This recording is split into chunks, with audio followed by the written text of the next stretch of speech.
Opening arts വിത്ത് മൈഫിൻ്റെ ഒരു പുതിയ സെഷനിലേക്ക് എല്ലാ പ്രേക്ഷകരെയും സ്വാഗതം ചെയ്യുകയാണ്. Good morning Sooraj sir. Happy morning Jasmine.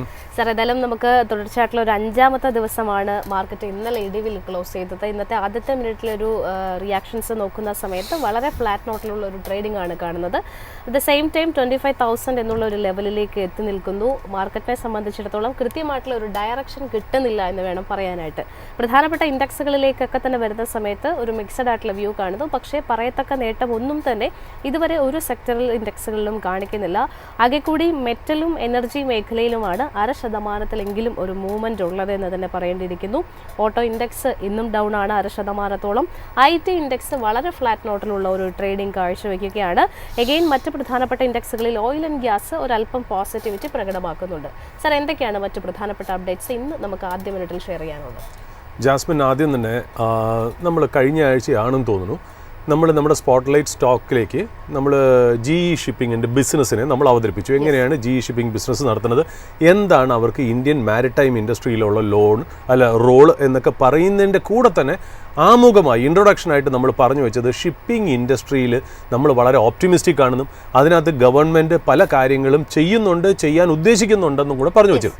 ഇന്നലെ നമുക്ക് മനസ്സിലാക്കാൻ കഴിഞ്ഞത് ക്യാബിനറ്റ് ഏതാണ്ട് 70,000 കോടിയുടെ 70,000 കോടി എന്ന് പറഞ്ഞാൽ എക്സാക്ട്ലി പറയുകയാണെങ്കിൽ 69,725 crores പാക്കേജ് ഷിപ്പ് ബിൽഡിങ്ങിന് കൊടുത്തിരിക്കുന്നു എന്നുള്ളത് നമ്മൾ ശരിക്കും പറഞ്ഞാൽ നമ്മളത് ഇതിനു മുമ്പ് ജസ്റ്റ് ഒന്ന് പറഞ്ഞു വെച്ചത്. അതായത് ഇന്ത്യയിൽ ഇൻഡിജീനസ് ഷിപ്പ് ബിൽഡിംഗ് എന്ന് പറയുന്ന ആ ഒരു സെക്ടർ, അതായത് നമ്മുടെ ഇവിടെയുള്ള ഈ കൊച്ചിൻ ഷിപ്പ് യാർഡ് ആണെങ്കിലും ശരി, ഗാർഡൻ റീച്ച് ആണെങ്കിലും ശരി, മെസഗോൺ ഡോക്ക് ആണെങ്കിലും ശരി, അവരുടെ നല്ലൊരു വിഭാഗം 70 to 75% ഓർഡർ ബുക്കും അല്ലെങ്കിൽ അവരുണ്ടാക്കുന്ന പ്രോഡക്ട്സും ഈ ഡിഫൻസിന് വേണ്ടിയിട്ടുള്ള ഷിപ്പുകളാണ്. കമേഴ്സ്യൽ ഷിപ്സ് അധികമായിട്ട് ചെയ്യുന്നില്ല എന്ന് പറഞ്ഞു. എന്നിട്ടും നമ്മൾ പറഞ്ഞു ഇന്ത്യയിലെ commercial ship building total global ഔട്ട്പുട്ടിൻ്റെ 0.05 to 0.06% ആണ്. എന്നാൽ ഈ സെക്ടറിൽ ഗ്ലോബൽ ലീഡേഴ്സ് പറഞ്ഞാൽ ചൈന, ജപ്പാൻ, സൗത്ത് കൊറിയയാണ് എന്നുള്ളത് അവരൊക്കെ തന്നെയാണ് ഏതാണ്ട് 90%. അപ്പോൾ ഇന്ത്യയുടെ മാരിടൈം ട്രേഡ്, അതായത് ഇന്ത്യയുടെ ടോട്ടൽ ട്രേഡിൻ്റെ ഏതാണ്ട് നല്ലൊരു ഭൂരിഭാഗം 70 to 90% തന്നെ മാരിടൈമിൽ കൂടെ ആവുമ്പോൾ ഇന്ത്യക്ക് ഒരു സ്ട്രോങ് ആയിട്ടുള്ള ഒരു ഷിപ്പിംഗ് ഇൻഫ്രാസ്ട്രക്ചർ, ഷിപ്പ് ബിൽഡിംഗ് ഉൾപ്പെടെ, പോർട്ട് ഉൾപ്പെടെ ബാക്കിയുള്ള സപ്പോർട്ടിംഗ് ബിൽസും റിഫോംസും പോലും ഇല്ല എന്നുള്ളത് നമുക്കൊരു നെഗറ്റീവാണ്. അതിൽ ഗവൺമെൻറ് ഒരുപാട് ഇടപെടണമെന്ന് നമ്മൾ ശരിക്കും പറഞ്ഞാൽ ഓപ്പണിംഗ് അവേഴ്സ് തുടങ്ങിയ മാർച്ച് ഏപ്രിൽ മുതലേ നമ്മൾ പറയുന്നുണ്ട്. നമ്മൾ ഒരുപാട് ബില്ലുകൾ പാസ്സാക്കുന്നത് കണ്ടു, നമ്മൾ ഒരുപാട് കാര്യങ്ങൾ എക്സ്പെക്ട് ചെയ്യുന്നു എന്ന് പറഞ്ഞു. ഇപ്പോൾ ന്യൂസ് വന്നിരിക്കുന്നു, ബുധനാഴ്ച ഷിപ്പിങ്ങിന് വേണ്ടിയിട്ട് ഇൻഡിജീനസ് ഷിപ്പ് ബിൽഡിങ്ങിന് വേണ്ടിയിട്ട് ഏതാണ്ട് 70,000 crores ആണ് ഏതാണ്ട് മാറ്റി വെച്ചിരിക്കുന്നതെന്ന്. അതായത് ഗവൺമെൻറ് എക്സ്പെക്ട് ചെയ്യുന്നത് 4.5 trillion rupeesൻ്റെ, അതായത് 4.5 ലക്ഷം കോടിയുടെ ഇൻവെസ്റ്റ്മെൻറ്റ് അതിനകത്തേക്ക്, ആ ഇൻഡസ്ട്രിയിലേക്ക് വരാൻ ചാൻസ് ഉണ്ടെന്നും അത് കൂടാതെ തന്നെ 2,500 വെസലുകൾ അത് കാരണം നമ്മൾ പുതിയതായിട്ട് ഇൻഡിജിനസ് ആയിട്ട് ഉണ്ടാക്കും എന്നാണ് ഗവൺമെൻറ് എക്സ്പെക്ട് ചെയ്യുന്നത്. സോ വലിയൊരു വാല്യൂ അഡീഷൻ, വലിയൊരു പ്രോഫിറ്റ് പൂള് പുതിയ ഒരു ഇൻഡസ്ട്രിയിൽ ക്രിയേറ്റ് ചെയ്യുന്നു എന്നുള്ളതാണ്. അതായത് ആ ഇൻഡസ്ട്രിയുടെ സ്കോപ്പ്, അതായത് ആ ഇൻഡസ്ട്രിയിലുള്ള സ്റ്റോക്കുകൾ ഇപ്പോഴത്തെ ഓപ്പർച്യൂണിറ്റിക്ക് മാത്രമേ നിൽക്കുന്നുള്ളൂ. പുതിയ ഒരു ഓപ്പർച്യൂണിറ്റി ഇവിടെ വന്നു, അതായത് അവർ ബിസിനസ് എക്സ്പാൻഡ് ചെയ്ത് ഏർണിങ്സ് പെർ ഷെയർ കൂട്ടാനായിട്ടുള്ള ഒരു ഓപ്പർച്യൂണിറ്റി വന്നിരിക്കുന്നു എന്നുള്ളതാണ് അതിനകത്ത് ഇമ്പോർട്ടൻ്റ് ആയിട്ടുള്ള ഒരു കാര്യം. സോ അതൊരു ഇൻട്രൊഡക്ഷൻ എന്നുള്ള രീതിയിൽ ഞാനൊന്ന് പറഞ്ഞു വെക്കുന്നു. ഷിപ്പിംഗ് സ്റ്റോക്സ് അപ്പാണ്, അത് നല്ലൊരു കാര്യം തന്നെയാണ്. പിന്നെ എല്ലാ കാര്യത്തിനും മുമ്പേ ഞാൻ ഇന്ന് ഒരു വ്യത്യാസത്തിന്, നമ്മൾ സാധാരണ US മാർക്കറ്റും ട്രംപും ഒക്കെയാണ്, പ്രത്യേകിച്ച് അവിടെ വലുതായിട്ടൊന്നും നടക്കുന്നൊന്നുമില്ല. എന്നാൽ ഇന്ത്യൻ മാർക്കറ്റിൽ എല്ലാവരും കൺഫ്യൂസ്ഡ് ആണ്. കാര്യം ഞാൻ നോക്കുമ്പോൾ നമുക്കറിയാമെന്നുള്ള വ്യക്തികളും നമുക്കറിയാമെന്നുള്ള പ്രേക്ഷകരും പറയുന്നത് വെച്ചാൽ ഒരുപാട് എക്സ്പെക്റ്റേഷൻ ആയിരുന്നു. 22-ാം തീയതി GST2 വരുന്നതോടുകൂടി ഇന്ത്യയിൽ Diwali Navaratri sales take off ചെയ്യുന്നത് എങ്ങനെയാണെന്നും, എന്നിട്ടും FMCG ബിസിനസ്സസ് ഡൗൺ ആണ്. ഇനിയിപ്പോൾ നമ്മുടെ മുന്നിൽ ടാരിഫ് എന്ന് പറയുന്ന ഒരു ഹെഡ്വിൻഡ്, ഒരു ബ്ലോക്കേഡ് മാത്രമേ ഉള്ളൂ. അതും കൂടെ നമ്മൾ സെറ്റിൽ ചെയ്ത് കഴിഞ്ഞാൽ മാർക്കറ്റ് മുന്നോട്ട് പോകുന്നിരിക്കെ അപ്പോഴത്തേക്കും H1B വിസയുടെ ഇഷ്യൂ വരുന്നു. എല്ലാം കൊണ്ടും ആൾക്കാർക്ക് മാർക്കറ്റിലെ കറക്ഷൻ വളരെ കൺഫ്യൂസ്ഡ് ആണ്. എന്താണ് അപ്പം നമ്മൾ പലപ്പോഴായിട്ട് നമ്മൾ ഓപ്പണിംഗ് ഹൗസിൽ പറഞ്ഞു, നിങ്ങൾ നിഫ്റ്റി നോക്കി ഇൻവെസ്റ്റ് ചെയ്യാമെന്നുണ്ടെങ്കിൽ ശരിക്കും പറഞ്ഞാൽ നമ്മൾ ഒരു എന്താ പറയുക, നമുക്കൊരു കറക്റ്റായിട്ടുള്ളൊരു ഡിസിഷൻ എടുക്കാൻ പറ്റില്ല. അതുകൊണ്ട് ഇൻഡിവിജ്വൽ സ്റ്റോക്സ്, അതായത് താഴെ ബോട്ടം അപ്പ് സ്റ്റോക്ക് പിക്കിംഗ്, ഈ ടോപ്പ് ഡൗൺ അപ്രോച്ച് എന്ന് പറഞ്ഞാൽ നമ്മളെല്ലാം ഓപ്റ്റിമിസ്റ്റിക് ആണ്, മാർക്കറ്റ് കയറും, എല്ലാ സെക്ടറും കയറും, എല്ലാ സ്റ്റോക്സും കയറും എന്നുള്ളതാണ് നമ്മൾ ടോപ്പ് ഡൗൺ അപ്രോച്ച് എന്ന് പറയുന്നത്. ബോട്ടം അപ്പ് സ്റ്റോക്ക് പിക്കിംഗ് എന്ന് പറഞ്ഞാൽ നമ്മൾ മനസ്സിലാക്കുന്ന കാര്യം മാർക്കറ്റ് കൺസോൾട്ടേറ്റ് ചെയ്തുകൊണ്ടിരിക്കുകയാണ്. നിഫ്റ്റി അധികം മൂവ് ചെയ്യില്ല, സെക്ടർ ബേസ്ഡ് മൂവ്മെൻറ്റ് ഉണ്ടാവില്ല, ഇൻഡിവിജ്വൽ സ്റ്റോക്സ് ആയിരിക്കും മൂവ് ചെയ്യുന്നത് എന്നുള്ളതാണ് ഈ എന്താ പറയുക ബോട്ടം അപ്പ് അപ്രോച്ച് എന്ന് പറയുന്നത്. അതാണ് ചെയ്യേണ്ടത് നമ്മൾ പലപ്പോഴായിട്ട് പറഞ്ഞിട്ട്. എന്നാലും നമുക്ക് കുറ്റം പറയാക്കൂല. സാധാരണ നമ്മുടെ പ്രേക്ഷകരെന്ന് പറഞ്ഞാൽ അവർ ആദ്യമായിട്ട് സിസ്റ്റത്തിലേക്ക് വരുന്നതാണ്. അവർ വളരെ കൺഫ്യൂസ്ഡ് ആണ് എന്താണ് ഇങ്ങനെ നടക്കുന്നത് എന്നുള്ളത്. എനിക്ക് പ്രൈവറ്റായിട്ടും അല്ലാതെയും നമ്മുടെ യൂട്യൂബ് വീഡിയോസിൻ്റെ അടിയിലും ചോദിക്കുന്നുണ്ട്. അപ്പോൾ നമ്മൾ പലപ്പോഴായിട്ട് പറഞ്ഞിട്ടുണ്ട് ഇന്ത്യൻ മാർക്കറ്റിലെ ഏറ്റവും വലിയ പ്രശ്നം എന്ന് പറയുന്നത് ഓവർ വാല്യുവേഷനാണ്. ഓവർ വാല്യുവേഷൻ കാരണമാണ് ഈ പറയുന്ന പോലെ ഇന്ത്യയിൽ ഒരു പ്രോബ്ലം ഉള്ളത്. ആ ഓവർ വാല്യുവേഷൻ മാത്രമല്ല, ഒരു പുതിയ ഗ്രോത്ത് തരാൻ വേണ്ടി മാത്രമുള്ള ഒരു സെക്ടർ, പുതിയ സെക്ടർ ഇല്ല. അതായത് ഇപ്പം ലോകത്തിലെ പൈസ ചേസ് ചെയ്യുന്നത് ആർട്ടിഫിഷ്യൽ ഇൻ്റലിജൻസ് ബേസ്ഡ് ആയിട്ടുള്ള ഡെവലപ്മെൻറ്റ്സ് ഉള്ള കമ്പനികളുടെ ഗ്രോത്താണ്. അത് ലോസിലാണോ അല്ലേ എന്നുള്ളതല്ല, എങ്കിലും അതിനെ ബേസ് ചെയ്തിട്ടാണ് ലോകത്തിലെ പൈസ ചേസ് ചെയ്യുന്നത്. അത് കാരണം തന്നെ US മാർക്കറ്റൊക്കെ ഓൾ ടൈം ഹൈ, അത് എസ്പെഷ്യലി Max 7 സ്റ്റോക്സ് ആണ് ഓൾ ടൈം ഹൈ പോകുന്നത്. ചൈന മാർക്കറ്റ് നന്നായിട്ട് പെർഫോം ചെയ്യുന്നു. ഇങ്ങനെയൊക്കെ കാര്യങ്ങളുള്ളപ്പോൾ ഇന്ത്യയിലേക്ക് എന്തുകൊണ്ട് പൈസ വരുന്നില്ല? പകരം ഇന്ത്യയിൽ നിന്ന് FIIs സെല്ല് ചെയ്ത് പോകുന്നു. അതെ, അപ്പോൾ ഇന്ത്യൻ മാർക്കറ്റിൽ നമ്മൾ പലപ്പോഴായിട്ട് പല ഓപ്പണിംഗ് അവേഴ്സിൻ്റെ പല സെക്ഷനുകളായിട്ട് നമ്മൾ പറഞ്ഞു വെച്ചു, ഇന്ത്യൻ മാർക്കറ്റിൽ ഇത് പുതിയ ഫോറിൻ മണി അട്രാക്ട് ചെയ്യാൻ മാത്രമുള്ള ഒരു ഹൈ സെക്ടർ ഗ്രോത്ത് ഇല്ല, ആർട്ടിഫിഷ്യൽ ഇൻ്റലിജൻസ് ബേസ് ചെയ്തിട്ടില്ല. എന്നാൽ നമ്മുടെ ഇവിടെ ഉണ്ടായിരുന്നത് ഈ സെമി കണ്ടക്ടർ ഡിവിഷനിലെ മെയിൻ പ്ലെയറൊന്നും നമ്മുടെ ഇവിടെ ഇല്ല. ഡേറ്റാ സെൻറ്റർ ആണെങ്കിൽ അത് ഒരു വിധത്തിലായിട്ടുമില്ല. എന്നാൽ നമ്മുടെ ഇവിടെ ഉണ്ടായിരുന്ന food delivery business, quick delivery commerce, അതൊക്കെയാണെങ്കിൽ ഏതാണ്ട് 100 PE കൂടുതലാണ് ട്രേഡ് ചെയ്യുന്നത്. എന്നാൽ അമേരിക്കയിലുള്ള ആർട്ടിഫിഷ്യൽ ഇൻ്റലിജൻസ് ബേസ് ചെയ്ത Max 7 സ്റ്റോക്സ് 50-60% ഗ്രോത്ത് തരുന്നു എന്ന് മാത്രമല്ല, മണി അട്രാക്ട് ചെയ്യണമെന്ന് മാത്രമല്ല, അവർ ഇന്നും റീസണബിൾ വാല്യുവേഷനിലാണ് അവർ ട്രേഡ് ചെയ്യുന്നത് നമ്മളെ അപേക്ഷിച്ചെന്നുള്ളത്. അപ്പം നമ്മുടെ ഇവിടുത്തെ മാർക്കറ്റ് എന്ന് വെച്ചാൽ പുതിയതായിട്ടുള്ള ഒരു FII മണിയോ, അതായത് പുതിയതായിട്ടുള്ള ഒരു ഇൻവെസ്റ്റ്മെൻറ്റോ അട്രാക്ട് ചെയ്യാൻ ഇന്ത്യയിൽ പുതിയ സെക്ടറില്ല. അത് മാത്രമല്ല, എക്സിസ്റ്റിംഗ് കമ്പനീസ് പുതിയതായിട്ടൊന്നും തുടങ്ങുന്നുമില്ല. അപ്പോൾ ഇന്ത്യൻ മാർക്കറ്റിൽ ആ എക്സിസ്റ്റിംഗ് കമ്പനീസ് എന്തൊക്കെയാണോ ഏർണിങ്സ് ഉണ്ടാവുന്നത്, ആ ഏർണിങ്സിനെ ഡിസ്കൗണ്ട് ചെയ്ത് കഴിഞ്ഞു. ഇനി എന്താണ് what is new? There is nothing new. Existing company there is nothing new. പുതിയ കമ്പനികളിലും there is nothing new. അപ്പോൾ അത് കാരണം പുതിയ പൈസ വരുന്നില്ല, FI മണിയും വരുന്നില്ല എന്നുള്ളതാണ് നമ്മൾ പറഞ്ഞു വെച്ചത്. ഇന്ന് ഞാൻ അത് കുറച്ചുകൂടി ഒന്ന് എക്സ്പ്ലെയിൻ ചെയ്ത് പറയാം. കാരണം വെച്ചാൽ പലരും എൻ്റെ അടുത്ത് ചോദിക്കുന്നുണ്ട്, എന്താണ് ഈ ഓവർ വാല്യൂഷൻ, എന്തുകൊണ്ടാണ് ഒരു സ്റ്റോക്ക് അല്ലെങ്കിൽ ഒരു സെക്ടർ അല്ലെങ്കിൽ മാർക്കറ്റ് ഓവർ വാല്യൂഷൻ എന്ന് പറയുന്നത് ഞങ്ങൾക്ക് മനസ്സിലാവുന്നില്ല എന്നുള്ള കാരണങ്ങൾ ചോദിക്കുന്നു എന്നുള്ളൂ. അപ്പം ഞാൻ പറഞ്ഞു, ഇത് ഈ പറഞ്ഞ പോലെ നമുക്ക് ജാസ്മിനും അറിയാം, അതായത് നമ്മൾ ഈ ഓപ്പണിംഗ് അവേഴ്സ് എന്ന് പറഞ്ഞാൽ ഒരു 1 hour ഷോ എന്ന് പറയുന്നത് ഒരു ബിസിനസ് ന്യൂസാണ്. ആ ബിസിനസ് ന്യൂസിൽ മാർക്കറ്റിനാണ് നമ്മൾ കുറച്ച് ഇമ്പോർട്ടൻസ് കൊടുക്കുന്നത്. അതുകൂടാതെ നമ്മൾ ഇതിനകത്തൊരു നോളജ് ബേസ് പ്ലാറ്റ്ഫോമും കൂടെ ഉൾപ്പെടുത്തുന്നുണ്ട്. അതായത് സാധാരണക്കാർക്ക് ഇന്നത്തെ ന്യൂസ് അവർക്ക് മനസ്സിലാവുന്ന രീതിയിൽ ഏറ്റവും സിമ്പിളായിട്ട് പറയുന്നുണ്ട്. ഇപ്പം നമ്മൾ എപ്പോഴും മനസ്സിൽ വെച്ചൊരു പരിപാടി അവതരിപ്പിക്കും. ഇപ്പം ഞാൻ തന്നെ ഈ പറയാൻ പോകുന്ന കാര്യം നമ്മുടെ ആൾക്കാർക്ക് ഒരു ബേസിക് ആയിട്ടുള്ളൊരു ഇൻഫർമേഷൻ വേണം എന്നുള്ള രീതിയിലാണ്.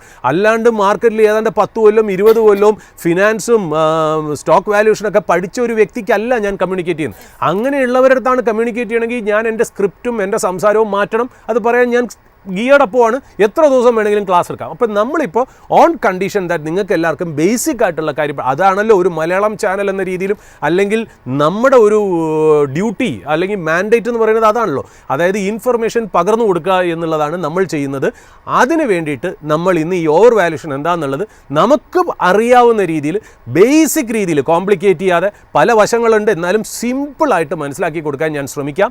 നമ്മൾ വളരെ സിഗ്നിഫിക്കൻ്റ് ആയിട്ടുള്ള ആൾക്കാരല്ല, വളരെ ചെറിയ മനുഷ്യരാണ്. എന്തെങ്കിലും തെറ്റുകുറ്റങ്ങളുണ്ടെങ്കിൽ ക്ഷമിക്കുക എന്നുള്ളതാണ്. പിന്നെ ഒരു ഡിസ്ക്ലൈമർ കൂടെ ജനങ്ങളുടെ അടുത്ത്, നമ്മൾ ഈ പറയുന്നതിൻ്റെ ഒരുപാട് കാര്യങ്ങളിൽ ചില നാവ് വിടൽ അവിടെ ഇവിടെ വരുമ്പോൾ അത് തന്നെ പിടിച്ച് ഇങ്ങോട്ട് പറയുന്നതിൽ അർത്ഥമില്ല എന്നുള്ളത്. നിങ്ങളുടെ സംശയങ്ങൾ ചോദിക്കുക. ചിലവർ ഈ പറയുന്ന പോലെ നമ്മുടെ കയ്യിൽ കോമ വിട്ടുപോയി, ഫുൾ സ്റ്റോപ്പ് വിട്ടുപോയി എന്ന് പറയുന്നത് കണ്ടുപിടിക്കാനാണെങ്കിൽ സന്തോഷം, ഞങ്ങളത് റെസ്പെക്ട് ചെയ്യുന്നുള്ളൂ. V welcome it. ഞങ്ങളുടെ എന്തെങ്കിലും ഭാഗത്ത് തെറ്റുണ്ടെങ്കിൽ നമ്മളത് അപ്പോളജൈസ് ചെയ്ത് മുന്നോട്ട് പോകും എന്നുള്ളതാണ്. ബട്ട് ഈവൻ തന്നെ ഇതിൻ്റെ ലാർജർ പിക്ചർ മനസ്സിലാക്കി നമ്മളായിട്ട് ഇൻട്രാക്ട് ചെയ്താൽ എനിക്ക് നിങ്ങളെയും നിങ്ങൾക്ക് എന്നെയും സഹായിച്ച് നമുക്കിത് മുന്നോട്ട് പോകാൻ പറ്റും എന്നുള്ള. അപ്പോൾ ഓവർ വാല്യൂഷൻ എന്താണെന്നുള്ളതാണ് നമ്മൾ ഒരു ചെറുതായിട്ടുള്ള രീതിയിൽ ഇന്ന് എക്സ്പ്ലെയിൻ ചെയ്യാൻ പോകുന്നത്. അതായത് എല്ലാ അസറ്റ് ക്ലാസ്സസിനും, ലോകത്തിലെ എല്ലാ അസറ്റ് ക്ലാസ്സസിനെയും വാല്യൂ ചെയ്യുന്നത് കുറച്ച് ഇൻ്റലിജൻസ് ബേസ് ചെയ്തിട്ടാണ്.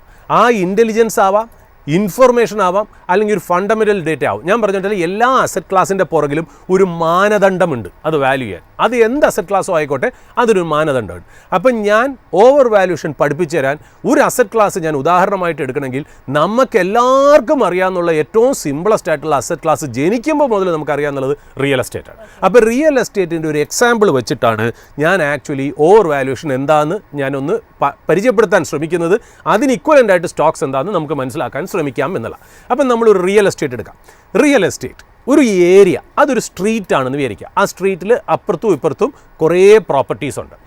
ആ ഏരിയയിലെ ആ റോഡിൻ്റെ ചുറ്റുമുള്ള സ്ഥലങ്ങളിൽ അപ്പുറത്തും ഇപ്പുറത്തുള്ള സ്ഥലങ്ങളുടെ വാല്യുവേഷൻ അല്ലെങ്കിൽ പ്രൈസ് പെർ സെൻറ്റ്, നമ്മുടെ ഇവിടെ പെർ സെൻറ്റിനാണല്ലോ പറഞ്ഞത്, ഒരു സെൻറ്റിന് എത്ര വില എന്നുള്ള, ഇതെല്ലാം റോഡ് ഫേസിംഗ് ആണെന്ന് തന്നെ വിചാരിക്കുക. ഇതിനകത്ത് കൂടുതൽ ചോദ്യങ്ങൾ ചോദിച്ചിട്ട് കാര്യമില്ല, കാര്യം ഞാൻ അത്രയ്ക്ക് എക്സ്പ്ലെയിൻ ചെയ്താൽ നമുക്ക് ഇന്നൊന്നും ഇവിടെ നിൽക്കില്ല. ഞാൻ സിമ്പിളായിട്ട് പറയുന്നേ ഉള്ളൂ. അപ്പുറത്തും ഇപ്പുറത്തുള്ള സ്ഥലങ്ങളെന്ന് വിചാരിക്കുക.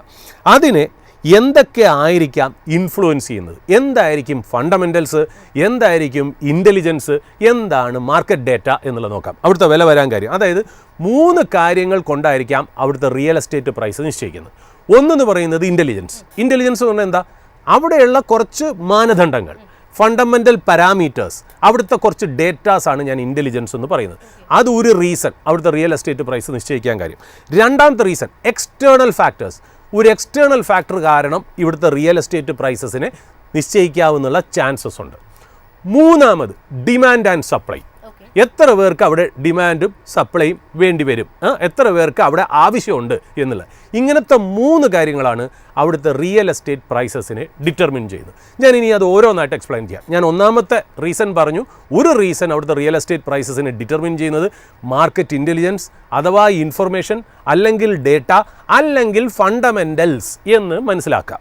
അങ്ങനെയാണെങ്കിൽ എന്തൊക്കെയായിരിക്കും അവിടുത്തെ ഇൻ്റലിജൻസ്? ആദ്യത്തെ ഇൻ്റലിജൻസ് എന്ന് പറയുന്നത് അവിടുത്തെ ഗവൺമെൻറ് ഫിക്സ് ചെയ്തിരിക്കുന്ന റേറ്റാണ്. അതായത് സോണിംഗ് എന്നോ നമുക്ക് എന്ത് ഭാഷ വേണമെങ്കിലും പറയാം. എനിക്ക് റിയൽ എസ്റ്റേറ്റിനെ കുറിച്ച് വലുതായിട്ട് കച്ചവടം അറിയില്ല. ഞാനൊരു ബേസിക് ഐഡിയ പറയുന്നത് വെച്ചാൽ ഗവൺമെൻറ് ഒരു സ്ഥലം അവിടെ നിശ്ചയിക്കുന്നു എന്ന് വിചാരിക്കുക. അതാണ് ശരിക്കും പറഞ്ഞ ഒരു ബേസ് പ്രൈസ്. കാര്യം ഒരിക്കലും അതിൻ്റെ താഴേക്ക് നമുക്ക് രജിസ്റ്റർ ചെയ്യാൻ പറ്റില്ല.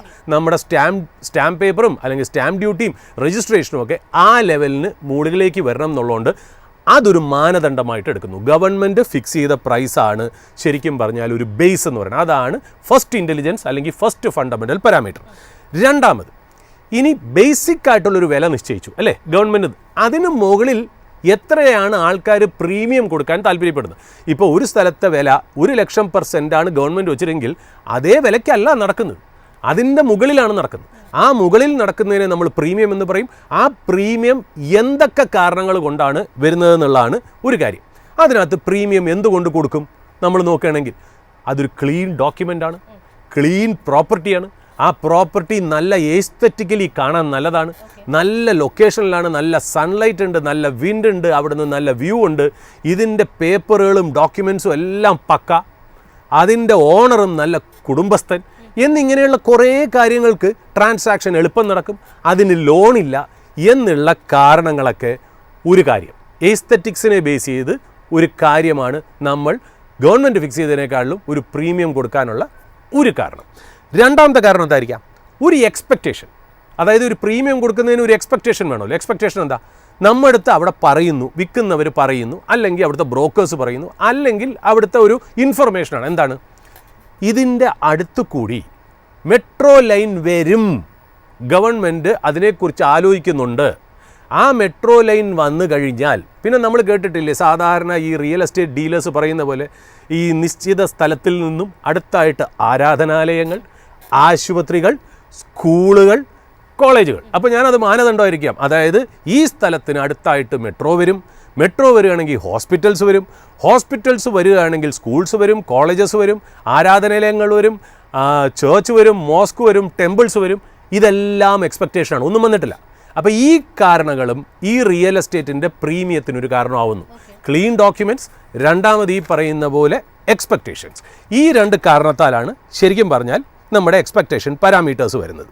പിന്നെ നമ്മൾ പറഞ്ഞു ബേസ് പ്രൈസ് നിശ്ചയിക്കുന്നത് ഗവൺമെൻറ്. അപ്പോൾ 3 ഫണ്ടമെൻ്റൽ റീസൺസ് ആണ് ഒരു റിയൽ എസ്റ്റേറ്റ് പ്രോപ്പർട്ടിക്ക് ബേസിക് ആയിട്ട് വരുന്നത്. ഇനി ഇതിൻ്റെ മുകളിൽ നമുക്ക് ആലോചിക്കാം, സാധാരണ ആ സ്ഥലത്തിന് ഒരു ഡെവലപ്മെൻറ്റും വന്നില്ലെങ്കിൽ ഗവൺമെൻറ് നിശ്ചയിച്ച റേറ്റ് എത്രയാണ്? 1 സെൻറ്റിന് 1 ലക്ഷം. ട്രാൻസാക്ഷൻസ് നടക്കുന്നത് എത്ര?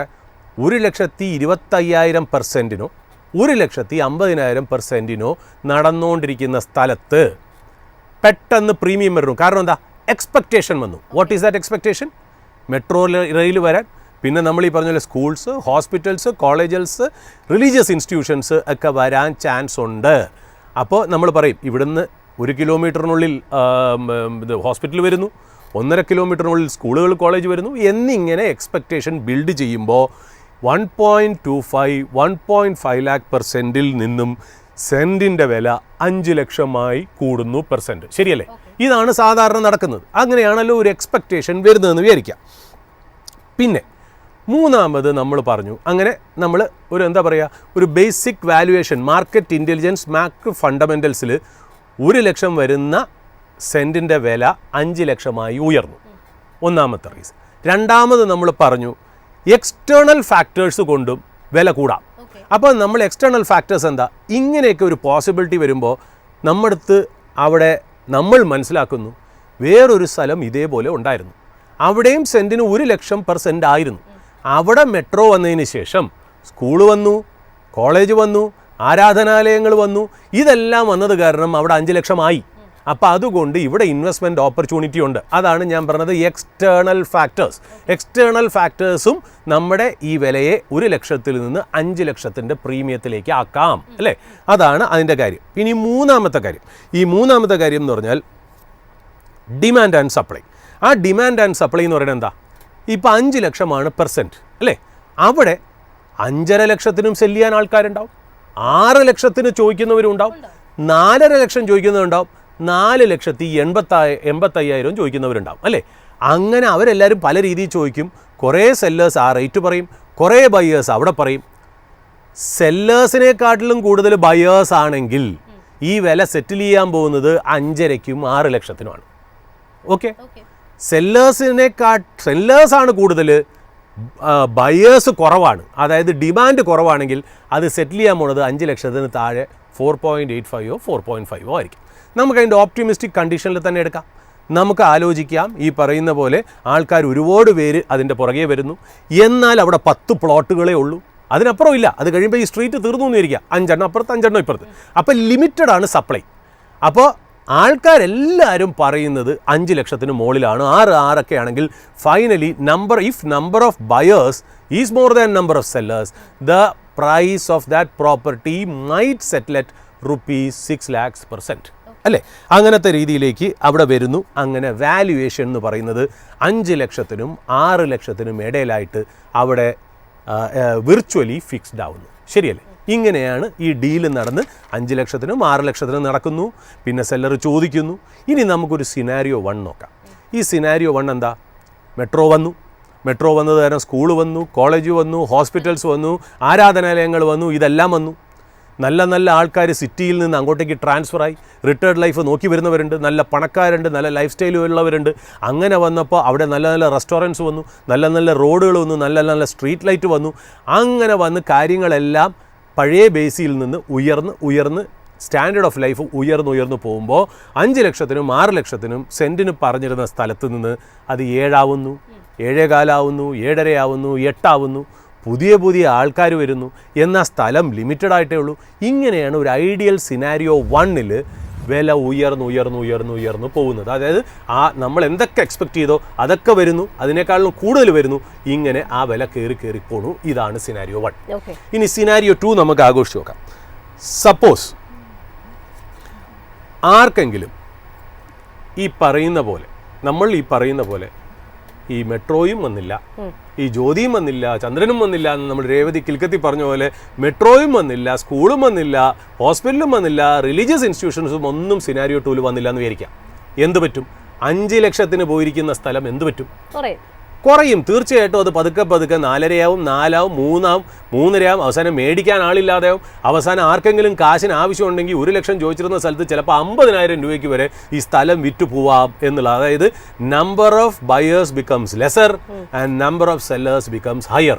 അപ്പോൾ അങ്ങനെയാണ് പ്രൈസ് ഡിസ്കവറി മെക്കാനിസം ഒരു സാധനങ്ങളിലെ അഫക്റ്റ് ചെയ്യുന്നതെന്നുള്ളത്. അപ്പോൾ ഇത്രയും മാനദണ്ഡങ്ങളിൽ 2-3 സിനാരിയോ എങ്ങനെയാണ് അപ്ലൈ ചെയ്യണതെന്നനുസരിച്ച് റിയൽ എസ്റ്റേറ്റിന് ഓവർ വാല്യൂഷനും അണ്ടർ വാല്യൂഷനും വരുന്നത് എങ്ങനെയാണെന്ന് നമ്മൾ മനസ്സിലായല്ലോ. ഇതിനെയാണ് നമ്മൾ പ്ലെയിൻ ടേംസിൽ സ്റ്റോക്ക് മാർക്കറ്റിലും ഓവർ വാല്യൂഷൻ അണ്ടർ വാല്യൂഷൻ എന്ന് പറയുന്നത് വളരെ സിമ്പിൾ ആയിട്ടുള്ളൊരു കാര്യം തന്നെയാണ് എന്നുള്ള. അപ്പം നമ്മളിപ്പോൾ 5 ലക്ഷത്തിൽ നിന്ന് താഴെ 1 ലക്ഷം വരെ വന്ന് കച്ചവടം നടക്കണമെന്ന് എന്ത് പറയും? കറക്ഷൻ. അവിടെയും നമ്മൾ പക്ഷേ കറക്ഷൻ എന്ന് നമ്മൾ ഉപയോഗിക്കില്ല എന്ന് മാത്രം, സ്റ്റോക്ക് മാർക്കറ്റിൽ മാത്രമേ കറക്ഷൻ. അതാണ് നമ്മൾ പറയുന്നത്.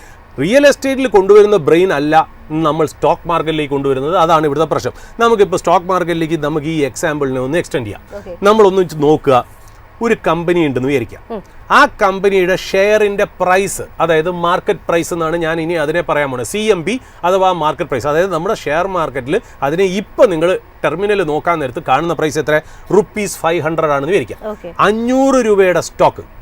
ആ കമ്പനിയുടെ ഏർണിങ്സ് 6000 രൂപയാണെന്ന് വിചാരിക്കാം. 6000 രൂപ. ആ കമ്പനിക്ക് total number of share 100 share ആണെന്ന് വയ്ക്കുക. അതായത് അതിന് കുറേ ഷെയർ ഹോൾഡേഴ്സ് ഉണ്ട്. 500 രൂപയാണ് അത് ട്രേഡ് ചെയ്യുന്നത് മാർക്കറ്റിൽ. അതിൻ്റെ ടോട്ടൽ നമ്പർ ഓഫ് ഷെയർസ് 100 ഷെയറാണ്. 500 രൂപയ്ക്ക് മാർക്കറ്റിൽ ട്രേഡ് ചെയ്തു, 6000 രൂപ ഏർണിങ്സ് കൊണ്ടുവരുന്നു അല്ലേ? അങ്ങനെ ഒരു കമ്പനിയുടെ ഏർണിങ്സ് പെർ ഷെയർ എന്ന് പറയുന്ന മാർക്കറ്റിന് ഇമ്പോർട്ടൻ്റ് ആയിട്ടുള്ള പാരാമീറ്റർ. ഏർണിങ്സ് പെർ ഷെയർ എന്ന് പറഞ്ഞാൽ എത്ര രൂപ പെർസെൻറ്റ് എന്നുള്ള കണക്കിലേക്ക് ആലോചിക്കുക. ആ കണക്കിലേക്ക് ആലോചിക്കുകയാണെങ്കിൽ ഏർണിങ്സ് പെർ ഷെയർ എത്രയാണ്? അത് ഏർണിങ്സ് ഡിവൈഡഡ് ബൈ എത്രയാണ് വരുന്നത്?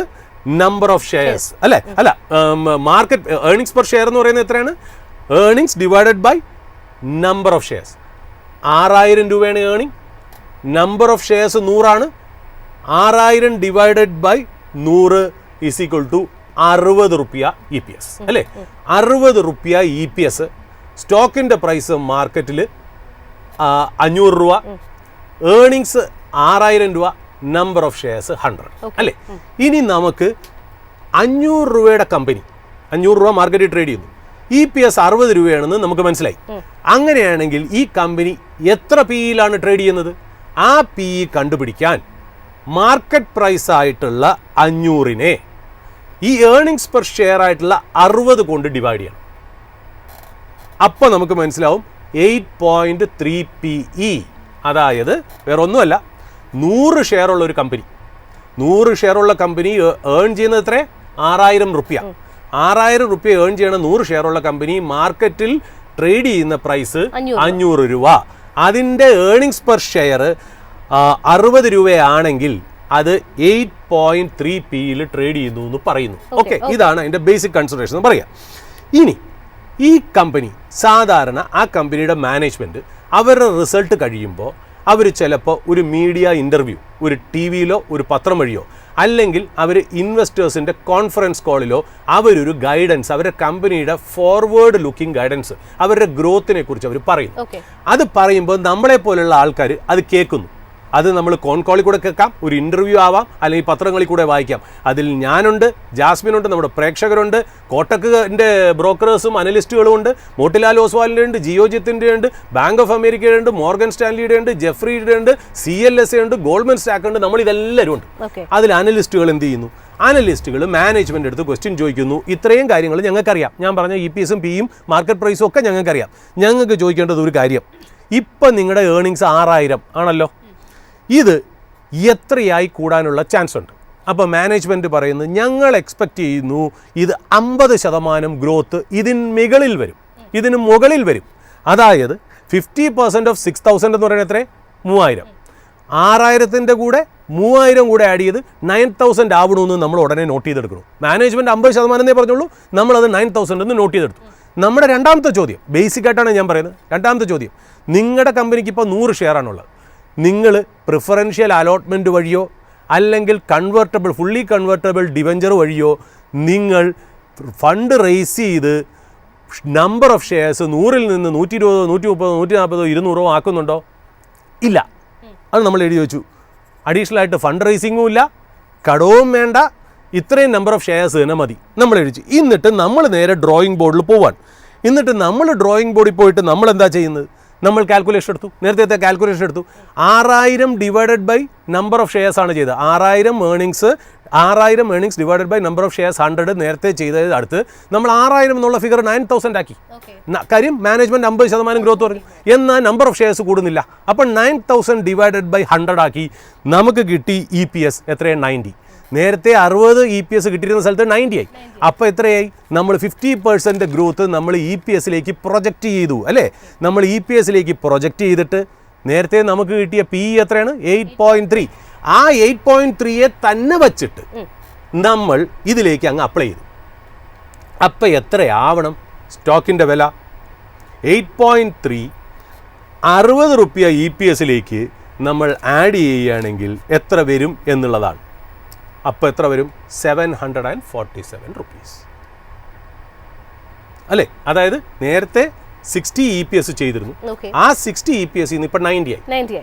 ആ 90 വച്ചിട്ട് നമ്മൾ 8.3, ഞാൻ നേരത്തെ 60 എന്നാണ് പറഞ്ഞത്, ക്ഷമിക്കണം, 60 എന്ന് പറഞ്ഞാൽ ഫസ്റ്റ് സിനാരിയോയിലാണ്.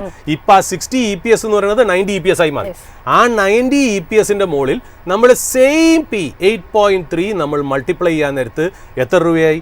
747 റുപ്പീസ് ആയി. അതായത് 500 രൂപയിൽ നിന്ന് 747 രൂപയായി അല്ലേ? നമ്മുടെ കാൽക്കുലേഷൻ ആയപ്പോൾ നമ്മൾ ബ്രോക്കറേജ് റിപ്പോർട്ട് എഴുതി ടാർജറ്റ് 500ൽ നിന്ന് 747 നമ്മൾ ടാർജറ്റ് എഴുതി നമ്മൾ പബ്ലിഷ് ചെയ്തു.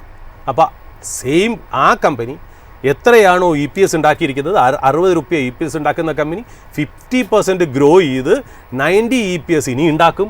മാർക്കറ്റ് നേരത്തെ കൊടുത്തിരുന്ന PE എന്ന് പറഞ്ഞാൽ 8.3 ആണ്. ആ 8.3 ആയിരുന്ന കാരണമാണ് ഈ പറഞ്ഞ പോലെ 500 രൂപയിൽ ട്രേഡ് ചെയ്തത്. ഇപ്പം ആ 8.3 നമ്മൾ EPS ആയ 90ലേക്ക് മൾട്ടിപ്ലൈ ചെയ്യാൻ നേരത്ത് 747 റുപ്പീസായി കൂടുന്നു. അതാണ് ടാർജറ്റ്. നമ്മളിട്ടു, ജനങ്ങളെല്ലാവരും ബൈ ചെയ്തു അല്ലേ? എല്ലാവരും ബൈ ചെയ്ത് ആ സ്റ്റോക്ക് 500ൽ നിന്ന് 747 കയറി. ഇനി അഥവാ നമുക്ക് 2 സിനാരിയോ നോക്കാം. 500ൽ നിന്ന് 747. ഒരു കൊല്ലം കഴിഞ്ഞു, 2026 നമ്മൾ ഇതേപോലെ ഇരിക്കുകയാണ്. സ്റ്റോക്കിന് 50%, ജ്യോതിയും വന്നില്ല, ഒന്നും വന്നില്ല, 50% ഗ്രോത്തും വന്നില്ല. അപ്പോൾ എന്തായി? നമ്മൾ നേരത്തെ റിയൽ എസ്റ്റേറ്റിന് പറഞ്ഞതുപോലെ 747ൽ നിന്ന് താഴേക്ക് വന്ന് 500 രൂപയായി. ഇതിനെയാണ് നമ്മൾ ഇവിടെയും പറയുന്നത് എന്താണ്? കറക്ഷൻ. ഇത് തന്നെയാണ് നമ്മൾ ഇവിടെയും പറയുന്നത് കറക്ഷൻ. എന്തൊക്കെ കാരണങ്ങൾ കൊണ്ടുവരാം? 50% ഏർണിംഗ് ബമ്പപ്പും വന്നില്ല, അതൊരു കാര്യം. ചിലപ്പോൾ വേറൊരു റീസൺ ആയിരിക്കാം, അതാണ് സിനാരിയോ 2. ചിലപ്പോൾ ഏർണിങ്സ് വന്ന് കാണും 50% ഏർണിംഗ്. അതേപോലെ തന്നെ ഇവർ 100 ഷെയർ എന്നുള്ളത് 200 ഷെയർ ആയിട്ട് ഫണ്ട് റേസ് ചെയ്തു കഴിഞ്ഞാൽ കൺവെർട്ടബിൾ ഡിബഞ്ചേഴ്സ് ആയിരിക്കാം, പ്ലേസ്മെന്റ് ആയിരിക്കാം. 100 എന്നുള്ള 200 ആയാലും സെയിം എഫക്റ്റാണ്. ഈ 2 കാരണത്താൽ 747 പോയ സ്റ്റോക്ക് 500 രൂപയിലേക്ക് വരാം. ഇത് തന്നെയാണ് റിയൽ എസ്റ്റേറ്റിലും സംഭവിച്ചത്, ഇത് തന്നെയാണ് സ്റ്റോക്കിലും സംഭവിച്ചത്. ഒരു കാര്യത്തിന് എക്സ്പെക്റ്റേഷൻ അതിനനുസരിച്ച് വന്നില്ല എന്നുണ്ടെങ്കിൽ ആ സ്റ്റോക്ക് കറക്റ്റ് ചെയ്യും.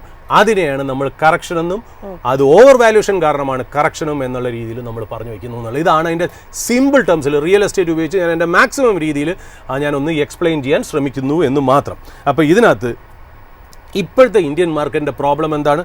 ഇപ്പോഴത്തെ ഇന്ത്യൻ മാർക്കറ്റ് നമ്മൾ പറയുന്നത് വെച്ചാൽ കമ്പനികൾ ഇപ്പോൾ ഏർണിങ്സ് ചെയ്യുന്നത് നമുക്കെല്ലാവർക്കും അറിയാമെന്നുള്ള ബിസിനസ്സുകളിൽ മാത്രമാണ് ഏർണിങ്സ് ജനറേറ്റ് ചെയ്യുന്നത്.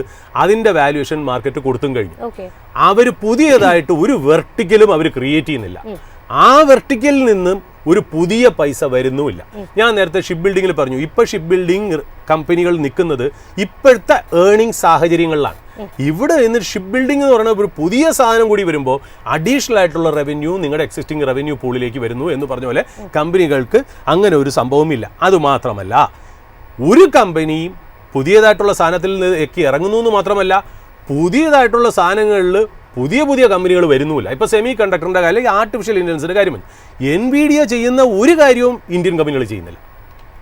അപ്പോൾ അതാണ് അതിൻ്റെ വ്യത്യാസം. നമ്മൾ സെമി കണ്ടക്ടറിൽ അവിടെയൊക്കെ ഉണ്ട്, നമുക്ക് പറയാം ഒരുപാട് സെമി കണ്ടക്ടർ സ്റ്റോക്ക് ഉണ്ടെങ്കിലും pure play semiconductor and artificial intelligence stock ഇന്ത്യയിലില്ല. അതാണ് അതിൻ്റെ രസം എന്ന് പറയുന്നത്. എന്നാൽ കൂളിംഗ് കമ്പനിയുണ്ട്. പുറത്തുള്ള ജനറൽ പോലെയുള്ള കമ്പനി, ഹിറ്റാച്ചി പോലെ, പാനസോണിക് പോലെയുള്ള കമ്പനികൾക്ക് ഈക്വലൻ്റ് ആയിട്ടുള്ള ബ്ലൂ സ്റ്റാർ ഇന്ത്യയിലുണ്ട്. എന്നാൽ പ്യുവർ പ്ലേ സെമി കണ്ടക്ടറോ പ്യുവർ പ്ലേ ആർട്ടിഫിഷ്യൽ ഇൻ്റലിജൻസോ ഇല്ല എന്നുള്ള. അപ്പോൾ പുതിയതായിട്ടുള്ളൊരു സെക്ടറും ഇല്ല. ഈ കാരണങ്ങൾ ഇതുകൊണ്ട് തന്നെ FII മണി വരുന്നില്ല എന്നുള്ള. എന്നാൽ കാരണം എന്താ? FIIക്ക് വേറെ സ്ഥലത്ത് ഗ്രോത്ത് കിട്ടുന്നു. അതാണ് റിലേറ്റീവ് വാല്യൂഷൻ, എക്സ്റ്റേണൽ ഫാക്ടേഴ്സ്. അവർ ഇതിനേക്കാളും ഗ്രോത്ത് ചൈനയിൽ കാണുന്നു, അമേരിക്കയിൽ കാണുന്നു. ആ പൈസ നമ്മുടെ ഇവിടെ സെല്ല് ചെയ്തിട്ട് അവർ അങ്ങോട്ടേക്ക് കൊണ്ടുപോയി ഇൻവെസ്റ്റ് ചെയ്യണു. നമ്മുടെ കയ്യിൽ ഇത് അബ്സോർബ് ചെയ്യാൻ മാത്രം പുതിയ സാധനങ്ങളില്ല. ഒരു കാര്യം കൂടെ ഞാൻ പറയാം, കമ്പനികളുടെ ഇപ്പോഴത്തെ എക്സിസ്റ്റിംഗ് കപ്പാസിറ്റി 75% യൂട്ടിലൈസ് ചെയ്യുള്ളൂ. ഇനി 25% സ്പെയർ കപ്പാസിറ്റി അവിടെ കിടക്കുകയാണ്.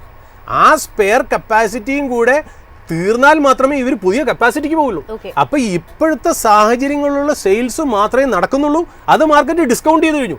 അഡീഷണൽ ആയിട്ടുള്ള 25% പോലും ഉണ്ടാക്കുന്നില്ല. ഉണ്ടാക്കി കഴിഞ്ഞാലല്ലേ അടുത്ത കപ്പാസിറ്റി അവർ ഇടാൻ പറ്റുള്ളൂ. അവരുടെ ഫാക്ടറികൾ 100% അറ്റ്ലീസ്റ്റ് 90% കപ്പാസിറ്റി യൂട്ടിലൈസ് ചെയ്ത് അവർ പറയും, ഓ ഡിമാൻഡ് കൂടുകയാണെങ്കിൽ നമുക്ക് കേറ്റർ ചെയ്യണ്ടേ, അപ്പോൾ പുതിയൊരു ഫാക്ടറിയും കൂടെ ഉണ്ടാക്കണം. അതിനാണ് നമ്മൾ പറയുന്നത് പ്രൈവറ്റ് സെക്ടറിൻ്റെ ഇൻവെസ്റ്റ്മെൻറ്റ് വന്നിട്ടില്ല, പ്രൈവറ്റ് ക്യാപെക്സ് വന്നിട്ടില്ല എന്ന് പറയുന്നത്. അപ്പോൾ കപ്പാസിറ്റി സ്പെയർ ആയിട്ട് കിടക്കുന്നതുകൊണ്ട് വേറെ പുതിയതായിട്ട് സെയിൽസും ഇല്ല. എന്നാൽ ജനങ്ങളുടെ കയ്യിൽ കാശുണ്ട്. ആരെയിൽ കാശുണ്ട്? നമ്മളെപ്പോലെ മാർക്കറ്റിൽ ഈ FIs സെല് ചെയ്തൊക്കെ മേടിച്ചാരാ? മ്യൂച്വൽ ഫണ്ടും റീറ്റെയിൽ ഇൻവെസ്റ്റേഴ്സും. മ്യൂച്വൽ ഫണ്ടിന്റെ കാശ് എന്ന് പറയുന്നത് ആരാ? നമ്മുടെയൊക്കെ കാശാണ്. ഇപ്പം നമ്മൾ നോക്കുകയാണെങ്കിൽ ഇന്നൊരു ഡേറ്റ പുറത്തു വന്നിട്ടുണ്ട്. അത് രസകരമായിട്ടുള്ള കാര്യം, അത് ഇതിൻ്റെ കൂടെ ചേർത്ത് വായിക്കണം എന്നുള്ള. അതായത് നമ്മുടെ കോർപ്പറേറ്റ്സിലെ ഈ കോർപ്പറേറ്റ്സിൻ്റെ കയ്യിൽ, അതായത് ലിസ്റ്റഡ് കമ്പനീസ് മാത്രം ഞാൻ എടുക്കാം. ഈ ലിസ്റ്റഡ് കമ്പനീസ് ഇന്ത്യൻ മ്യൂച്വൽ ഫണ്ടുകളിൽ ഇൻവെസ്റ്റ് ചെയ്ത് എത്രയെന്നറിയും? 3.8 lakh crore ആണ്. അതായത് അവരുടെ കയ്യിൽ കാശുണ്ട്, അവർ കപ്പാസിറ്റി ഇടുന്നില്ല, അവർ പുതിയതായിട്ട് ഒന്നും തന്നെ ചെയ്യുന്നില്ല. ബാങ്ക് ഇൻട്രസ്റ്റ് ഇടാന്ന് വെച്ചാൽ ബാങ്ക് ഇൻട്രസ്റ്റ് ചെറുതാണ്. അപ്പോൾ ഈ പൈസ എന്ത് ചെയ്യും? മാർക്കറ്റിൽ ഇടുന്നു. അപ്പോൾ FIs മ്യൂച്വൽ ഫണ്ട് ഇത് ഉപയോഗിച്ച് FIs സെല് ചെയ്യണത് മേടിക്കുന്നു. അതുകൊണ്ട് ഇന്ത്യൻ മാർക്കറ്റ് അധികം വീഴാനായിട്ട് തോന്നുന്നില്ല നമുക്ക്. അപ്പോൾ കോർപ്പറേറ്റിൻ്റെ കയ്യിലും നമ്മുടെ കയ്യിലുള്ള കാശ് നമ്മൾ മാർക്കറ്റിലേക്ക് ഇടുന്നു. മാർക്കറ്റിലേക്ക് ഇടുന്നത് FIs സെല്ലിങ് അബ്സോർബ് ചെയ്യാൻ മാത്രമേ നമുക്ക് പറ്റുന്നുള്ളൂ. പുതിയതായിട്ട് ബൈ ചെയ്യാൻ പറ്റുന്നില്ല. സെല്ല് ചെയ്യുന്നതിനനുസരിച്ച് മേടിച്ച് കൂട്ടുന്നേ ഉള്ളൂ. അതായത് number of sellers is equal to number of buyers. എന്നാണോ number of buyers increases in proportion to number of sellers, അന്നേ മാർക്കറ്റ് കയറുള്ളൂ. അപ്പോൾ കോർപ്പറേറ്റിൻ്റെ പൈസ പോലും മാർക്കറ്റിലാണ് ഇൻവെസ്റ്റ് ചെയ്യുന്നത്. അവർ ഏർണിങ്സ് ക്രിയേറ്റ് ചെയ്യാൻ ചെയ്യുന്നില്ല എന്നുള്ള കാര്യങ്ങളാണ്. എന്നിട്ടും ഇനിയും പൈസ എവിടെയാണ് പോകണമെന്നറിയോ? മാർക്കറ്റിൽ ചില സ്ഥലത്ത് കയറുന്നുണ്ട്, ചില സ്റ്റോക്കുകളിൽ കയറുന്നത് നമുക്ക് മനസ്സിലാക്കാം. IPO ലിസ്റ്റിംഗ് ഗെയിംസ് എന്താണ്? IPO ഞാൻ ഇന്ന് നോക്കുമ്പോണ്ടല്ലോ, BFI സെക്ടർ മാത്രം, അതായത് ബാങ്കിങ്, ഫിനാൻഷ്യൽ സർവീസ്, ഇൻഷുറൻസ്, ഇന്നലെ വന്ന ഡേറ്റയാണ് 60,000 കോടിയുടെ IPO ആണ് കൊണ്ടുവരുന്നത്. ഓക്കെ, അതായത് 2025 ഈ BFI സെക്ടർ ഏതാണ്ട് 16,700 കോടിയോളം പിടിച്ചു കഴിഞ്ഞു. അതായത് ടോട്ടൽ IPOന്റെ 21-22% BFI സെക്ടർ ആയിരുന്നു. ഇനിയും വരാൻ പോകുന്നു 15 കമ്പനി 60,000 കോടി റേസ് ചെയ്യാൻ പോകണം. ആ പുതിയ പൈസയൊക്കെ അങ്ങോട്ടും പോകുന്നുണ്ട്, ലിസ്റ്റിംഗ് ഗെയിൻ കിട്ടുന്നുണ്ട്, ബുക്ക് ചെയ്ത് തിരിച്ചു വരുന്നു. എന്നിട്ട് ആ സ്റ്റോക്ക് വീണ്ടും താഴെ വരുന്നു. ഇതല്ലാതെ വേറെ ഒന്നും നടക്കുന്നില്ല. അതിന്റെ ലോക്കിൻ കഴിയുമ്പോൾ ഇനി ഫാർമ സെക്ടർ IPO നോക്കാം. ഫാർമ സെക്ടർ കളക്ട് ചെയ്യാൻ പോകുന്നത് 12,000 തൊട്ട് 13,000 കോടിയാണ്. ഫാർമ സെക്ടറിൽ മാത്രം. ഫാർമ സെക്ടർ എന്ന് പറഞ്ഞാൽ pharmaceutical company plus diagnostic companies plus hospital company. എൻ്റെ കയ്യിൽ 15 ലിസ്റ്റ് 2 ഇൻഡസ്ട്രിയിൽ നിന്നുണ്ട്. BFSIയുടെ നിന്നുണ്ട് ഫാർമ സെക്ടർ. BFSI ഞാൻ നോക്കുകയാണെങ്കിൽ ടാറ്റ ക്യാപിറ്റലിന് 17,000 കോടിയുണ്ട്. പിന്നെ ICICI Prudential asset management 10,200, Billion Brains 6,000, Pine Labs 5,950, ക്രെഡില്ല. അതേപോലെ ഫാർമയിൽ നോക്കുകയാണെങ്കിൽ ഇഷ്ടം മാതിരി Indira IF, Sahaj Anand, Molbio diagnostic, Kotak, Sudeep pharma, Gaudium IVF കമ്പനികൾ വരെ റേസ് ചെയ്ത് തുടങ്ങിയെന്നുള്ള. ഈ എക്സസ് ആയിട്ട് നാട്ടുകാരുള്ള പൈസ കംപ്ലീറ്റ് എവിടെ പോകുന്നു? സ്റ്റോക്ക് മാർക്കറ്റിലേക്ക് പോകുന്നു. അത് കൂടുതലും IPOയിലേക്ക് പോകുന്നു. രണ്ടാമത്തെ ഭാഗം FI സെല് ചെയ്യണത് മേടിക്കാനും പോകുന്നു. IPOയിലോട്ടും പോകുന്നു. FIയുടെ സെല്ലിങ്ങും അബ്സോർബ് ചെയ്യണമാണ് കാശ് കംപ്ലീറ്റ് പോകുന്നത്. പഴയ സ്റ്റോക്കുകളിലേക്കൊന്നും വലുതായിട്ട് കൂടുന്നുമില്ല. പഴയ സ്റ്റോക്കുകളിലാണെങ്കിൽ പ്രൊമോട്ടർ സെല് ചെയ്ത് മാറുന്നു, അതും നമ്മൾ അബ്സോർബ് ചെയ്യുന്നു. ഇങ്ങനത്തെ രീതിയിൽ മാർക്കറ്റ് നിൽക്കുമ്പോൾ ഇതിനെയാണ് ഓവർ വാല്യുവേഷൻ കണ്ടീഷനും. ഇതുകൊണ്ടാണ് മാർക്കറ്റ് കയറാത്തതെന്നാണ് ഒരു സിമ്പിൾ റീസണിൽ ഞാൻ ജസ്റ്റ് ഒരു ഓപ്പണിംഗ് സ്റ്റേറ്റ്മെന്റ് പറഞ്ഞു വയ്ക്കുന്നതെന്നുള്ള. സുരേഷ് സാർ, നമുക്ക് ഏതായാലും സ്പോട്ട്ലൈറ്റ് ബിസിനസ്സിലേക്ക് പോകാം അല്ലേ? ജാസ്മിൻ, സ്പോട്ട്ലൈറ്റിൽ പോകുന്നതിന് മുമ്പ് ഒരു ചെറിയൊരു മൈഫിനിൻ്റെ ഈ ഓപ്പണിംഗ് അവേഴ്സ് എന്ന് പറയുന്ന പ്രോഗ്രാം രാവിലെ 9:30 AM to 10 AM വരെയുള്ള ലൈവായിട്ടുള്ള ഒരു പരിപാടി. ഈ ലൈവ് നമ്മൾ ഏത് വഴിയൊക്കെ എയർ ചെയ്യുന്നു? 2 മീഡിയത്തിൽ കൂടെയാണ്.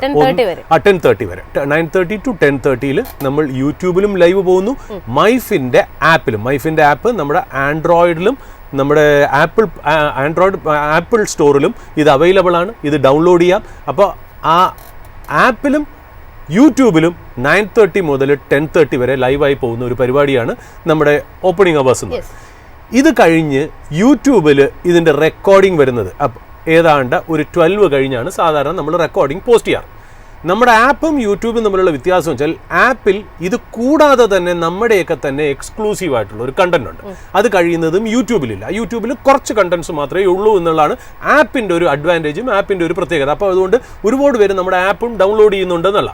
പിന്നെ യൂട്യൂബ് വീഡിയോ സംബന്ധിച്ച് നമ്മൾ പറയുന്ന കാര്യം 9:30 to 10:30 വരെ ലൈവായി പോയത് കാരണം നമുക്ക് ഇതിൽ ഒരു എഡിറ്റോ റീടേക്കോ ഇല്ല. ഈ എഡിറ്റും റീടേക്കും ഇല്ലാതെയാണ് നമ്മൾ നിങ്ങളുടെ മുന്നിൽ നമ്മൾ ഇത് അവതരിപ്പിക്കുന്നത്. അപ്പോൾ ചെറിയ ചെറിയ എറേഴ്സ് ഒക്കെ ഉണ്ടെങ്കിൽ നിങ്ങൾ ക്ഷമിക്കണം. ഞങ്ങൾക്കത് തിരിച്ചു പോയിട്ട് അത് റീടേക്കോ എഡിറ്റോ ചെയ്യാറില്ല. എന്നാൽ നിങ്ങൾ കാണുന്ന പല യൂട്യൂബ് വീഡിയോസും ഇൻഫ്ലുവൻസേഴ്സിൻ്റെയോ അല്ലെങ്കിൽ വ്ളോഗേഴ്സിൻ്റെ ഒക്കെ ആണെങ്കിലും അവർ ഒരു ദിവസമോ 2 ദിവസമോ ആഴ്ചയിലോ ഒരിക്കൽ പല പ്രാവശ്യവും എഡിറ്റ് ചെയ്ത് റീടേക്ക് ചെയ്യുന്ന ഒരു വീഡിയോ ആണ്. അതിൽ തെറ്റുകൾ കുറവായിരിക്കാം. അപ്പോൾ ഞങ്ങളുടെ കൂടെ ക്ഷമിക്കണം, ഞങ്ങളെ സപ്പോർട്ട് ചെയ്യണം, ഞങ്ങളെ സ്നേഹിക്കണം എന്നുള്ളൊരു ചെറിയൊരു ഡിസ്ക്ലൈമർ കൂടി പറഞ്ഞു മുന്നോട്ട് പോകുന്നു. പിന്നെ ജാസ്മിൻ ഈ പറഞ്ഞ പോലെ സ്പോട്ട്ലൈറ്റ് സ്റ്റോക്ക്, ഇപ്പോൾ സ്പോട്ട്ലൈറ്റ് സ്റ്റോക്ക് എന്ന് പറഞ്ഞാൽ നമ്മൾ ഇപ്പോഴത്തെ കറണ്ട് അഫയേഴ്സിൽ നമ്മൾ നോക്കുകയാണെങ്കിൽ നമ്മൾ മാർക്കറ്റും എക്കണോമിയും ബിസിനസ്സും ഫിനാൻസും ആണ് നമ്മൾ സംസാരിക്കുന്നത് അല്ലേ. നമ്മൾ എന്ത് പേപ്പർ എടുത്താലും അതിൻ്റെ ഫ്രണ്ട് പേജിൽ വോട്ട്, ഇലക്ട്രോണിക് വോട്ടിംഗ് മെഷീൻ, ഭരണപക്ഷം, പ്രതിപക്ഷം എന്നിങ്ങനെ ന്യൂസുകൾ മാത്രമേ കയറാനുള്ളൂ. അതുമാത്രമല്ല നമ്മളൊരു ഇലക്ഷൻ സീസണിലേക്ക് പോകുന്നു. നാഷണൽ ലെവലിലാണെങ്കിൽ ബീഹാർ എന്ന് പറയുന്ന വലിയൊരു സംസ്ഥാനത്തിൻ്റെ അസംബ്ലി ഇലക്ഷൻസ് നടക്കുന്നു. അതുമാത്രമല്ല നമ്മുടെ കേരളത്തിൽ തദ്ദേശ സ്വയംഭരണ തെരഞ്ഞെടുപ്പ് വരാൻ പോകുന്നു. അതായത് കോർപ്പറേഷൻ, മുനിസിപ്പാലിറ്റി, പഞ്ചായത്തുകളിലും അതിലെല്ലാം ഏതാണ്ട് നവംബർ ഡിസംബറോടുകൂടി പോകുന്നു. പോളിംഗ് ടൈം ആവുന്നു. നമ്മളൊക്കെ വോട്ടേഴ്സ് ഐ ഡി കാർഡ് ഉപയോഗിക്കുന്നു. നമ്മൾ വോട്ടേഴ്സ് ഐ ഡിയും കൊണ്ട് പോളിംഗ് ബൂത്തിലേക്ക് പോകുന്നു, ക്യൂ നിൽക്കുന്നു. നമ്മുടെ സമയമാകുമ്പോൾ നമ്മൾ ചെല്ലുന്നു. നമ്മുടെ ഫ്രണ്ടിൽ നമ്മളൊരു മെഷീൻ കാണുന്നു. അതിനെ EVM അഥവാ ഇലക്ട്രോണിക് വോട്ടിംഗ് മെഷീൻ എന്ന് പറയുന്നു.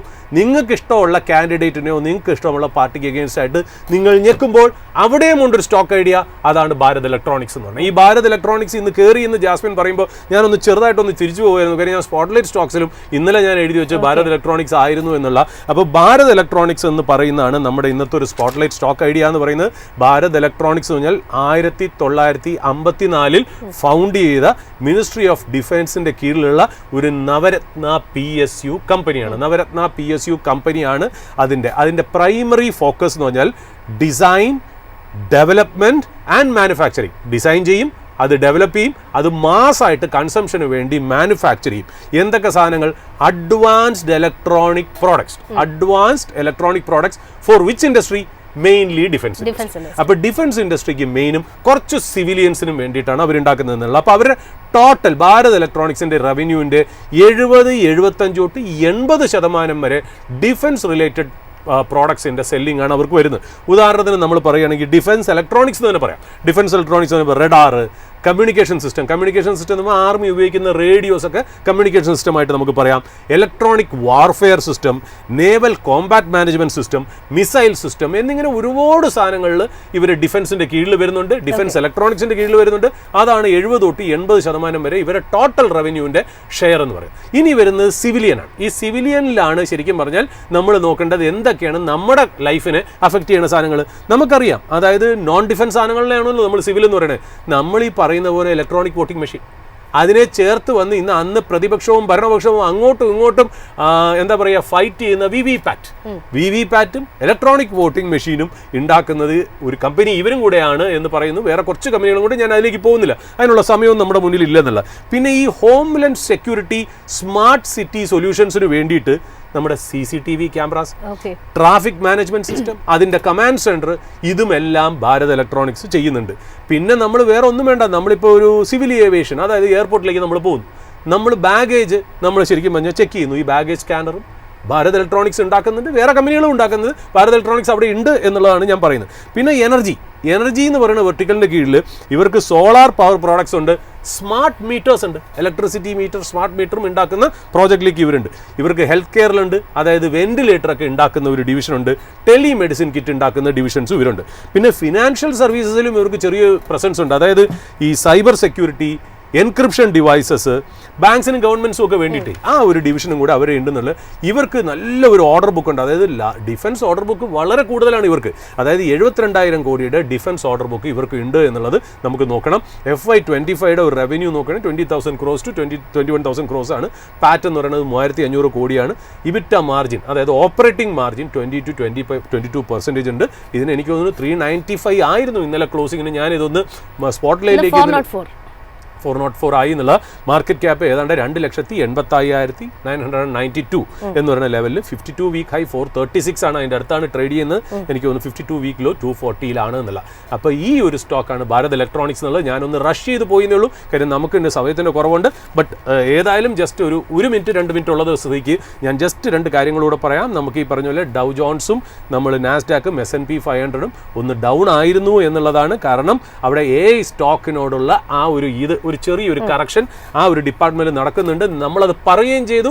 ഹുവാവൈ എന്ന് പറയുന്ന ചൈനീസ് കമ്പനി നല്ല ഒരു ചിപ്പ് ഇറക്കിയിട്ടുണ്ട്. പക്ഷേ ചൈനീസ് കമ്പനികളായതുകൊണ്ട് നമുക്ക് അതിന്റെ ഡിസ്ക്ലോഷേഴ്സ്, നമുക്ക് കൂടുതൽ ഇൻഫർമേഷൻ അറിയില്ല. But sources it is as good as Nvidia chips എന്ന് പറയുന്നു. അത് ചിലപ്പോൾ എൻവിഡിയയുടെ റീറേറ്റിംഗിന് മാറായേക്കാം, അതായത് ഡീ റേറ്റിംഗിലേക്ക് സാഹചര്യം തെളിയിച്ചേക്കാം എന്ന് നമ്മൾ പറഞ്ഞു എന്നുള്ള. ഇന്ന് ജോബ് ഡേറ്റ ലേറ്റർ US വരുന്നുണ്ട്, അത് നമ്മൾ വാച്ച് ഔട്ട് ചെയ്യും എന്നുള്ളതാണ്. ഓഗസ്റ്റ് ഡേറ്റ, അതായത് new home sales in US നമ്മൾ നോക്കുകയാണെങ്കിൽ 8 lakhs ആണ്. അത് എസ്റ്റിമേറ്റ് ചെയ്തിരുന്നത് 6.5 lakhs ആണ്. അപ്പോൾ അവിടെ ഒരു ബെറ്റർ ഫിഗേഴ്സ് വന്നു എന്നുള്ള. 10-year ബോണ്ട് ഈൽഡ് 4.14% ആണ്. ജോബ് ഡേറ്റയൊക്കെ വന്നത് കാരണമായിരിക്കാം. ഓയിൽ പ്രൈസസ് ജസ്റ്റ് ഒന്ന് എന്താ പറയുക, ഒന്ന് റൈസ് ആയിട്ടുണ്ട് 2%. ബ്രന്റ് അബവ് $69 per barrel, അതായത് US ഇൻവെന്ററി ഒന്ന് ഡൗൺ ആണ് എന്നുള്ള ഇൻഫർമേഷനാണ്. ഡോളർ ഇൻഡെക്സ് 0.58% ഉയർന്ന് $98 ആയിരിക്കുന്നു എന്നുള്ളതാണ്. ഇന്നലെ US മാർക്കറ്റിലെ ചെറിയൊരു പ്രത്യേകത പറഞ്ഞാൽ ഇന്റൽ ഇന്നലെ 6.5% കയറി എന്നുള്ള. അപ്പോൾ ഇന്റൽ കയറാൻ കാര്യം എന്നറിയോ, ഈ ഇന്റലിലേക്ക് എൻവിഡിയ സ്റ്റേക്ക് എടുക്കണമെന്ന് പറഞ്ഞു. ഗവൺമെന്റ് ഓഫ് യുണൈറ്റഡ് സ്റ്റേറ്റ്സ് സ്റ്റേക്ക് എടുക്കുമെന്ന് പറയും. ഇപ്പോൾ സോഴ്സസ് പറയുന്നത് വെച്ചാൽ ഇന്റലുകാർ ആപ്പിളിനെ അപ്രോച്ച് ചെയ്തിരിക്കുന്നു ആപ്പിളിൻ്റെ അടുത്തും സ്റ്റേക്ക് എടുക്കാൻ. അതായത് അവിടെ പറഞ്ഞു വരുന്ന കാര്യം എന്നറിയോ, Intel is very crucial for US economy. So കോർപ്പറേറ്റ്സും ഗവൺമെന്റും കൂടെ ചേർന്ന് ഇന്റലിനെ എങ്ങനെ സപ്പോർട്ട് ചെയ്യാം. ഈ ഇന്റലാണ് ശരിക്കും പറഞ്ഞാൽ ഈ TSMCക്ക് നല്ല ഇക്വലൻ്റ് ആയിട്ടുള്ള ഫൗണ്ടറി ഉള്ളത്. ഈ സെമി കണ്ടക്ടർ ചിപ്പ് മാനുഫാക്ചറിങ്ങിനെ ഫൗണ്ടറി എന്നാണ് നമ്മൾ പറയാറ്. അപ്പോൾ എൻവിഡിയയുടെ പലരും TSMC ആണ് ചെയ്യണം. അപ്പോൾ TSMC പിന്നെ മാത്രമേ കാണുള്ളൂ ഇന്റൽ അടച്ചു പോയി കഴിഞ്ഞാൽ. അപ്പോൾ ഇന്റലിനെ നിലനിർത്തുക എന്നുള്ളത് വളരെ ഇമ്പോർട്ടൻ്റ് ആയിട്ടുള്ള കാര്യം. അതിനോട് ചേർത്ത് വായിക്കേണ്ട ഒരു ലാസ്റ്റ് ന്യൂസ് ഞാൻ പറയുന്നത്, അവിടെ ശരിക്കും പറഞ്ഞാൽ ലിത്യം അമേരിക്ക എന്ന് പറയുന്നത് എന്തെങ്കിലും ലിത്യം അമേരിക്ക എന്ന് പറയുന്ന കമ്പനിയുണ്ട്. 95% ആണ് അതിൻ്റെ സ്റ്റോക്ക് കയറിയത്. കാരണം എന്നറിയോ, അമേരിക്ക ഗവൺമെൻറ് അതിനകത്ത് സ്റ്റേക്ക് എടുക്കാൻ പോകണു എന്നുള്ള. അതായത് ലിത്യം ഡീൽ ചെയ്യണ റെയർ എർത്ത് മിനറൽസ് ഡീൽ ചെയ്യുന്ന കമ്പനിയാണെന്ന് നോക്കുക. ഞാൻ പറഞ്ഞു വന്നത് എന്താ കാര്യം എന്ന് വെച്ചാൽ, അവിടെ ഗവൺമെൻറ്റും അവിടെ കോർപ്പറേറ്റ്സും മനസ്സിലാക്കിയിരിക്കുന്നു ഇനിയുള്ള ഗ്ലോബൽ ഗ്രോത്തിൽ നമുക്ക് നിൽക്കണമെങ്കിൽ artificial intelligence, data centre, rare earth minerals എല്ലാം നമുക്ക് സെക്യൂർ ചെയ്യണമെങ്കിൽ ഗവൺമെൻറ്റും എക്സിസ്റ്റിംഗ് ആയിട്ടുള്ള റിച്ച് കോർപ്പറേറ്റ്സും കൂടി ഒന്നിച്ച് നിൽക്കണം എന്നുള്ള ഒരു തീം അവിടെ വരുന്നു എന്നുള്ളതാണ് കാര്യം. അവിടേക്കും അമേരിക്കൻ ഗവൺമെൻറ് കയറുന്നു എന്നുള്ള കാര്യം. They are also into critical business. So American government is realising that in future growth അതാണ്. അവിടെയാണ് ചൈന വരുന്നത്. China controls a large part of critical minerals and rare earth materials എന്നും പറഞ്ഞു വയ്ക്കുന്നു. അതുമാത്രമല്ല ഹുവാവൈ ഭയങ്കര കോമ്പറ്റീഷൻ ആയിട്ട് വരുന്നു. സോ അതുകൊണ്ട് ട്രംപ് അഡ്മിനിസ്ട്രേഷൻ്റെ കീഴിലുള്ള US ഗവൺമെൻറ് ഇപ്പോൾ ഇന്റലിനെയും എൻവിഡിയെയും ആപ്പിളിനെയും മൈക്രോസോഫ്റ്റിനെയൊക്കെ ചേർത്ത് പിടിച്ച് ഒരു എക്കോ സിസ്റ്റം ഉണ്ടാക്കി ഫൈറ്റ് ചെയ്യാൻ ശ്രമിക്കുന്നു. ഇതൊരു നമുക്ക് പാഠമാവണം എന്നുള്ള രീതിയിൽ പറഞ്ഞ് ഇന്നത്തെ ഓപ്പണിംഗ് അവേഴ്സ് നമ്മളിവിടെ അവസാനിപ്പിക്കുന്നു. ജാസ്മിൻ, എന്തായാലും ഇന്നത്തെ ഓപ്പണിംഗ് അവറിൻ്റെ ഒരു സെഷൻ ഇവിടെ വൈൻഡപ്പ് ചെയ്യുകയാണ്. ഇവിടെ സംസാരിച്ചിരിക്കുന്ന സ്റ്റോക്കുകളൊന്നും തന്നെ ഒരു അഡ്വൈസോ റെക്കമെൻഡേഷനോ അല്ല എന്ന് വീണ്ടും ഓർമ്മപ്പെടുത്തുകയാണ്. ഒരു ഇൻഫർമേഷൻ പർപ്പസ് മാത്രമാണ്. ഏതായാലും ഇനി വരുന്ന മണിക്കൂറിൽ ഞങ്ങളുടെ റിസർച്ച് ടീം കൂടുതൽ അപ്ഡേറ്റ്സും അനാലിസിസും ഒക്കെ ആയിട്ട് നിങ്ങളോടൊപ്പം ജോയിൻ ചെയ്യും. Stay tuned.